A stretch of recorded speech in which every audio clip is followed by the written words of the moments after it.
Hi, ഇന്ന് is ഉപയോഗിച്ചിട്ട് ആണ് എന്ന് പറയാനാണ് പഠിക്കുന്നത്. ആം ഉപയോഗിച്ചിട്ട് ഐന്റെ കൂടെ ഞാൻ ആണ് എന്ന് പറയും അല്ലെ. ഞാൻ ഹാപ്പി ആണ്, ആം ഹാപ്പി. ഞാൻ ബിസി ആണ്, ആം ബിസി. ഞാൻ ഇപ്പോൾ വീട്ടിലാണ്, ആം അറ്റ് ഹോം എന്നൊക്കെ പറയും. ഐന്റെ കൂടെ ആണ് എന്ന് പറയാൻ ആം ഉപയോഗിക്കും. എന്നാൽ ഈസ് എവിടെ ഉപയോഗിക്കാം? ഐ അല്ലാത്ത മറ്റു ഏകവചനങ്ങൾ, സിംഗുലർ എന്ന് പറയും. ഇങ്ങനെ, അതായത് അവന്, അവള്, ഇതൊക്കെ ഒരാളേ ഉള്ളൂ. അവൻ, ഹി എന്ന് പറയും. അവനാണ്, ഹീസ്. സോ അവൻ ഹാപ്പിയാണ്, ഹി ഈസ് ഹാപ്പി. അവൾ ടീച്ചറാണ്, she is A teacher.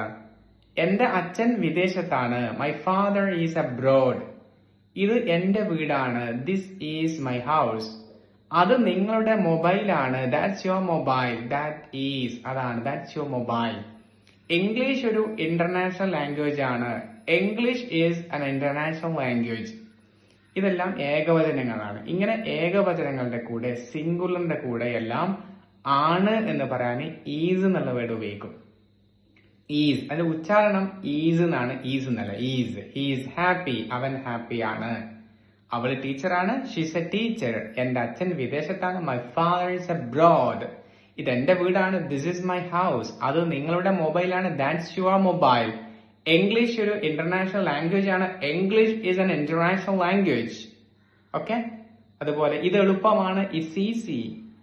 So ഇങ്ങനെ എല്ലാ ഏകവചനങ്ങളുടെ കൂടെ ആണ് എന്ന് പറയാൻ ഈസ് എന്നുള്ള വേർഡ് ഉപയോഗിക്കണം.